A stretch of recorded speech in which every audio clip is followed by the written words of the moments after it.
মই প্ৰাঞ্জলন হ'ব পইনতা ব্লগলৈ আপোনালোকক স্বাগতম জনালোঁ। এয়া আহি উপস্থিত হৈছোঁহি আজি মই আউনীআটী সত্ৰত কলিয়াপানীত অৱস্থিত। এয়া সুন্দৰ পৰিৱেশ চাই লওক আপোনালোকে এফালৰ পৰা।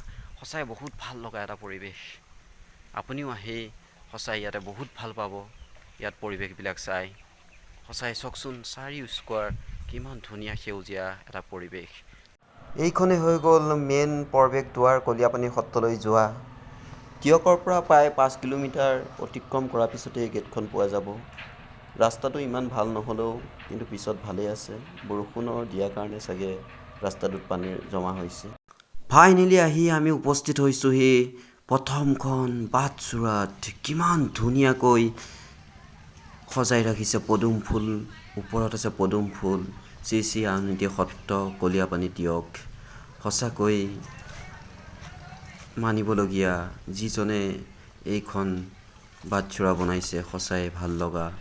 কিমান ধুনীয়াকৈ হাতী অংকন কৰিছে, সঁচাই ভাল লগা। এইপিনে তাল বজাই আছে আৰু এইপিনে খোল বজাই, কিমান ধুনীয়া এটা, সঁচাই ভাল লগা। ইমান ধুনীয়া এটা পৰিৱেশৰ মাজেদি আমি আহি আছোঁ সত্ৰ নামঘৰ চাবলৈ।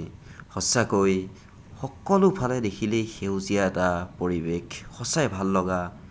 ইয়াত মুহূৰ্ত পাৰ কৰিব পাৰিব। আহিব, বেছি দূৰ নহয়, টিয়কৰ পৰা প্ৰায় 5 কিলোমিটাৰ আঁতৰতে এই সত্ৰ অৱস্থিত। এনেই মাজুলীত আউনীআটী সত্ৰ আছে, মাজুলীৰ এটা অংশ কলিয়াপানীত আহি প্ৰতিষ্ঠা কৰিছেহি। আহিলে সঁচাকৈয়ে ভাল লাগিব। ইয়াত এটা পৰিৱেশেই বেলেগ। সত্ৰ নামঘৰৰ এইখন 2 নম্বৰখন আদৰণি তোৰণ। সঁচাই চাওকচোন কিমান ধুনীয়া। এয়া প্ৰথম আহি আমি প্ৰথম বাটচ'ৰাটোত আমি সোমাই পৰিছোঁহি।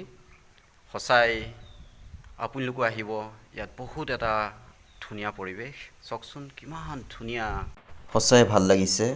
ইয়াত আহিলেও আপুনি মাজুলী আউনীআটীত থকা নিচিনাই লাগিব। মাজুলীৰ অলপ গোন্ধ এই সত্ৰটো আছে। সঁচাই ইয়াত জাননীও কিছুমান দিয়া আছে। সত্ৰৰ মণিকূট গৃহত প্ৰৱেশ কৰোঁতে মাৰ্জিত জাতীয় পোছাক পিন্ধি পেলাই পৰিধান কৰি নামঘৰৰ ভিতৰত সোমাব লাগিব। সেইটোতো সঁচা কথা। নামঘৰৰ ভিতৰলৈ সোমালে মাৰ্জিত পৰিধান কৰি ভিতৰত সোমাব পাৰি। আৰু সেয়া দেখিছে নহয়, সেয়াই নামঘৰলৈ সোমোৱা গেটখন। আৰু চাৰিওদিশে চাওক কিমান ধুনীয়া এটা পৰিৱেশ। এয়া নামসিংহৰ সৈতে গেটৰ সন্মুখত আমি গেট খুলি সোমাই গৈছোঁ। চাই যাব এফালৰ পৰা। এয়া আমি সোমাই আহিছোঁ লাহে লাহে। কৃষ্ণহে বুলিলোঁ আমি। এবাৰ আমি মাৰ্জিত কাপোৰ পিন্ধি অহা নাই, সেইকাৰণে আমি নামঘৰৰ ভিতৰত সোমাব নোৱাৰোঁ। বাহিৰৰ পৰাই আপোনালোকক কিছু দৃশ্যাংশ দেখাম। এয়া নামঘৰৰ ভিতৰচোৱা, কিমান ধুনীয়া চাওকচোন শৰাই, সঁচাই ভাল লগা।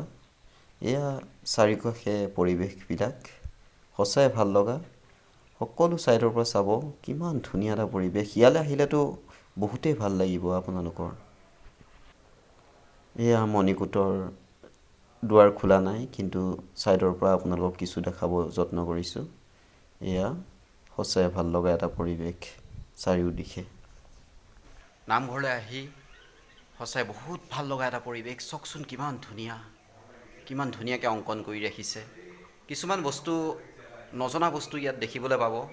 সঁচাই মনোমোহা, কিমান ধুনীয়া অংকন আছে।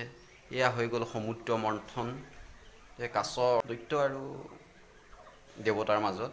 সঁচাই ভাল লাগে। চাওকচোন কিমান ধুনীয়া, এটা এটাকৈ বস্তু দেখাব পাৰি। এয়া হৈ গ'ল বৈকুণ্ঠ প্ৰয়াণ, সঁচাই ভাল লগা। এয়া যেন শ্ৰীকৃষ্ণৰ চৰণত যেন অস্ত্ৰই আঘাত কৰে। এয়াই হৰিণা বুলি একচুৱেলি মাৰে বিয়াত। সঁচাই ভাল লগা এটা পৰিৱেশ। আহিব আপোনালোক। আহিলেতো ইয়াৰ পৰা সোনকালে যাবলৈ মন নাযাব। সঁচাই ভাল লগা, বহুত ধুনীয়া পৰিৱেশ এটা। কমেণ্টত জনাবচোন কেনেকুৱা পাইছে দেখি। নিশ্চয় আপোনালোক আহিও অনুমান কৰিব পাৰিব। ঠিক আছে বাৰু, আৰু বাকী কিছুমান বস্তু দেখাই আছোঁ আপোনালোকক। বন্ধ আছে আৰু মানুহো কম। আজি কিহৰ বা মানুহ কম, এনেইতো মানুহ থাকে ইয়াত, জনসমাগম হৈয়ে থাকে। সুন্দৰ পৰিৱেশ, চাওক আপোনালোকে। এই গৰু পোৱালিটো শুই আছে দেই।